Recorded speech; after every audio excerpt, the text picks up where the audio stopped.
Welcome to KneeToKnee.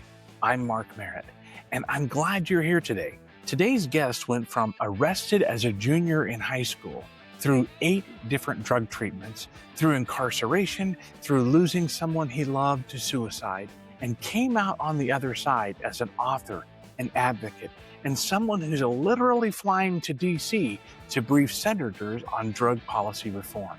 His name is Andrew Drasen, and he wrote a memoir called A Vision of Hope. He finished it 5 minutes before his release from prison in 2019, and only last year actually published it. His message is not about sobriety, it's about identity, about who you are when life strips everything else away from you. The vast majority of those tuning in here today haven't yet subscribed, so if this episode hits home for you at all, please hit like and subscribe. I definitely love seeing all the new viewers and listeners, and we want to get this message and conversation in front of as many men as possible and those who need it. Today, our conversation is about rebuilding, what it takes to change the story you tell yourself about what recovery actually means when you dig past the surface. All right, so let's get to it and get knee to knee with Andrew.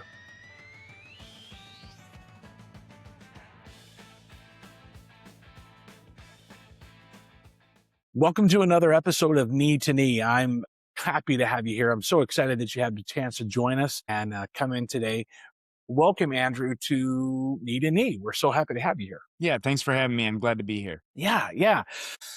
One of the things that we talked about, tell us a little bit, Andrew, if you can. I'm really curious on the introduction. We talked about how you went from addiction to incarceration all the way through. Tell us a little bit about that low point that we started, and then I want to know, is that process that we went through, what were the tools that you used? So if we could share some of that, that would be awesome. Yeah. So, I mean, when you ask when I started, was it like when the problem started, when I started getting locked up? I mean, because those are kind of different things, I'd say. I mean, the Right. problems really started for me, I'd say high school is when, my drug use just kind of really ramped up, and I was arrested for the first time my junior year at school. And that's kind of what started my battle with the legal system. I fell on my face a lot, before finally being able to change my life around. And Right. what eventually did it was, I went through 8 treatments before I found any kind of meaningful recovery. Wow. And I don't even know if I'd really fully credit, the final treatment that did it, more so as a shift in mindset and a determination. And, there were seeds that were planted along the way that kind of led me to believe that I could have a different life for myself, because that was the thing. It's like when I was in that lifestyle, I didn't believe that I could know different, or that I would know different. And if you don't believe that it's even possible, you're not going to put forth the effort to make the change. So, Right. and I mean, there were seeds planted along the way. I mean, there was a former relationship that showed me that I could have an alternative life. And then, there was writing the book. Then there was getting out and getting together with Caroline. And then there was her suicide. I mean, that was a major life-changing turning point for me, and kind of its own separate battle, which is almost similar to addiction. I mean, it all kind of comes down to identity, right? I mean, whether it's addiction or loss, or, a returning veteran, or, there's periods of our lives where we kind of lose track of like who we are and the direction that we want to go. If we don't know which way we want to go, then we're just kind of wandering aimlessly. Right. So you mentioned that you had, and I appreciate you mentioning some of those seeds, because, in my mind, I'm like, I want to ask him what seeds were dropped, what seeds were planted to help you through that process. But you mentioned that, you talked about the 8 different rehabs. I don't know, is that the right word? That you went through, but you mentioned that there was at one point you had a mind shift. So you had all these seeds planted. What was the mind shift that actually enabled you to then see beyond where you were at? Well, I mean, honestly, I feel like writing my memoir during my last incarceration, which I finished 5 minutes before release in 2019. And I didn't publish it until December of last year, so it was recently published. But I feel like that was kind of a major shift for me. I mean, it showed me that I could see something through to the end and I could stick with something and, take something that was originally just a thought and make it a finished thing. And that was very validating. And then, I'd share bits and pieces of it with, inmates and counselors and staff along the way. And just the reception that I was getting was just very, very good. So it was landing the way that I hoped it would. So that kind of, I guess it reframed what I wanted from my life. And, I'd say it changed the lens that I see the world through. And I feel like I pulled lessons Yeah. out of it that I otherwise wouldn't have. Like if I hadn't been, writing my story as I went through that, I might not have grown to the same extent that I did, as a result of. Right, right. Yeah, I'm just at the very end, literally that last polished editing of the book. And it's amazing that whole process. So I can see why you'd say that was a mind shift for you because as I've gone through the whole process myself over the last many months, putting it together, it's been a really cool experience to go through. Yeah, and I mean, editing that's its own beast. That's I've dealt Yeah. with that on my worst enemy.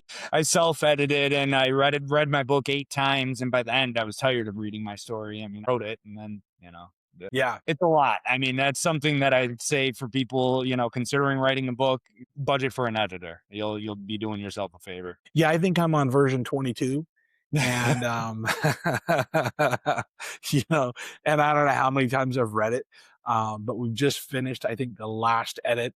I'm actually just waiting for one person. I've mentioned them in the book, and I need to have them sign a release, and then I can leave them in the book, which is really it's a key part in a certain section. And so then I can move that forward. So yeah, you're right. It's a really amazing process to go through because mine's kind of a memoir as well that focuses on how men can transition on those things, which is what you were talking about a moment ago, how our lives transition, whether you're from the military going into civilian life or whatever you mentioned. Is it Caroline, did you say? Yeah. What happened with Caroline, that was a transition for you as well, going from that relationship to now not having that there. Yeah, yeah, I mean, definitely, and it's just kind of periods where, where our circumstances change dramatically, and, a lot of times we kind of lose track of ourselves in that process, or even before that process, and I mean, it could be Mhm. losing a job at mid-age, that can be a very kind of identity shaking thing, and I mean, there's a lot of different scenarios where I'd call it an identity crisis or whatever you wanna call it, Right. it can occur. What were some of the tools? What were some of the things that you found? Probably I would think as you discovered that when you were writing your book, but what were some of the tools that you found that actually helped you to be able to work through? You said you finished your book in 18? 20 Is that right? 19. Okay. And so what were some of those tools that you've used to go from incarcerated and going through a whole bunch of different programs to where you are now, where you've got, you have your book and you have your programs and you have the things that you're doing to help other people. I mean, I'd say like the biggest thing is getting honest, and that's getting honest with yourself and with others. And, I feel like that's a very cleansing process, when we kind of empty our closets and there's not really anything left to find. I mean, Right. it can be very, very healing. And it's not even just kind of that, it's just kind of like looking at our past and what we've done to others, what others have done to us, and just kind of coming to a place of acceptance. So our Right. past no longer affects our today and our tomorrow. So one quote that I read, I don't even remember, I read it recently. It was if you keep one foot stuck in yesterday and one foot in tomorrow, then you're pissing on today. I liked that. Okay. That's a good one. I've not heard of that one before. So, all right. Yeah. You mentioned quote, and along these lines, I stumbled across one that I had written a while ago from Friedrich Nietzsche. And he said, if you think someone has ruined your life, you're right. It's you. Yeah. Yeah. Right. Yeah. And so we all put ourselves into those situations where our life is not the way we want it to be or how to expect that to be. And I think the biggest thing that we need to work towards is finding our way through those transitions consistently throughout life. Cause like you mentioned before, you're going to hit them time and time again. Yeah. Yeah. Definitely. And I mean, it's just kind of, I mean, one thing that I try and do is I try and learn and grow from the situations that happen to me, because uh, one one way to kind of look at it is like, the darkest chapters in our life, right? Sometimes we're Right. left and we're questioning God and like, why? But the thing is we can't read the whole story when we're in that chapter. So, maybe that moment is the thing that, leads to your glorious transformation. But we Yeah. don't know that because we're stuck there. All we can kind of do is have faith and try and grow and learn and be better than we were before that situation. So it's just kind of up to us whether we integrate what happens to us or, whether we let it kind of scar over and then it just takes itself out in other forms, either through behaviors or how we interact with others or our thought process, our self-talk, multiple Right. different ways. But yeah. Yeah, those things, and I always think, if you let it scar over or if you let it scab over, that's not the heal entirely, because the natural tendency for us is to keep picking at that scab, and we keep opening those wounds up. We've got to get to where we can move past those things. Yeah, yeah, definitely. And I mean, I feel like a lot of us don't, a lot of us don't take the time and it does kind of like scab up and heal over and we just try and move past it. And, when it's big things that happen to us, I mean, it's going to have an impact. It's just, are we going to actually look at it and let it have a positive impact or let it have a negative impact? Right, right, exactly. I couldn't help but smile there for a moment. I think I saw in the background you have a dog that walked by, Yes, I do. and Yeah. it sounded like his tail was wagging. He sounds like a big boy, so his tail was wagging and thumping, and I thought, "Oh, I recognize that sound." Yeah, she's starting to whine a little bit. I hope she's doesn't get going here, but It's, they have those times where they expect help or need. It's almost that same time every day. They start getting in that habit of like, "Hey, what are you doing? Okay, it's time now. Let's go." yeah, I mean, they're definitely creatures of habit. My neighbor has taken her out for a walk like every day for the last couple years, and like probably like an hour before she even gets home from work, she's sitting on the top of the steps waiting on her. So yeah, they're definitely Yeah, creatures of yeah. habit. No, I know that one. So, and I think a lot can be said that dogs or anything else that is actually we can create that emotional connection to. I love dogs, so dogs can help us definitely through some of those things that that you were talking about, is being able to be that grounding. And I use that phrase intentionally, that they tend to help ground us, whether it's a dog or whether you have a cat that you love or whatever it is. That creates that chemical release, that hormone release in our bodies to help us feel more grounded and to work through some of that stuff. Yeah, and I mean, you definitely hit it on the head. Like animals can be very therapeutic. I mean, like you've Right. helped me get through Caroline's passing, without reverting back to those destructive behaviors, and I give her a lot of credit for that. I mean, they're just Yeah, that's true. yeah. I mean, and it's just How long ago did Caroline pass away? last year July. Okay. All right. Well, right off the bat, I want to say my condolences. That's a hard thing to go through. There's no doubt. Whether it's someone naturally passing away of old age or whatever, if you love these people, they're hard to have them go away. And so, condolences for you and your family. Thanks, I appreciate it. So, tell me as well. I'm really curious. Let me get back over here real quick. One of the things that hit me when I learned about your work is how you've blown up the word recovery. So I'm really curious about that, because most men in our audience, many have gone through divorce or whatever. So what do you mean by I'm just curious. You've blown up the word recovery. So recovery, that's not just like stopping the behavior because that's not getting to the root of the problem. And it's really you stop the behavior, then you kind of identify what you want your life to look like without that behavior, and you build that map and that roadmap to create and maintain that life. Because that, Yeah. that was an area where I slipped quite a bit. It's once that structure kind of dropped off, I didn't have that inner compass and that roadmap on what I wanted my life to look like, much less having a plan to create that life. So Yeah. that's really kind of what I mean. It's just the very beginning of the work is stopping the behavior. And you got to kind of take a look at yourself and like your life, like we kind of talked about, come to that acceptance and learn what you like, what you dislike, what you want your life to look like, create that plan of action to create and then sustain it. Yeah. That's awesome. I appreciate you sharing that with me because that was one that when I was doing a little bit of looking in and researching, I was like, what does he mean by that phrase? Right. So, and that totally makes sense. And so tell us a little bit about what you are doing on in your speaking and men's groups and different things like that that are helping others. Tell me a little bit about that. Yeah, so in January, I went and spoke with some students who are at risk. A lot of them are currently in legal trouble or have been to detention, to the school for high risk students. So I went there, kind of shared my story. I just recently got back from the Wisconsin Peer Recovery Conference, where there's a vendor basically looking for implementation partners for a curriculum that I put together for reentry and treatment programs.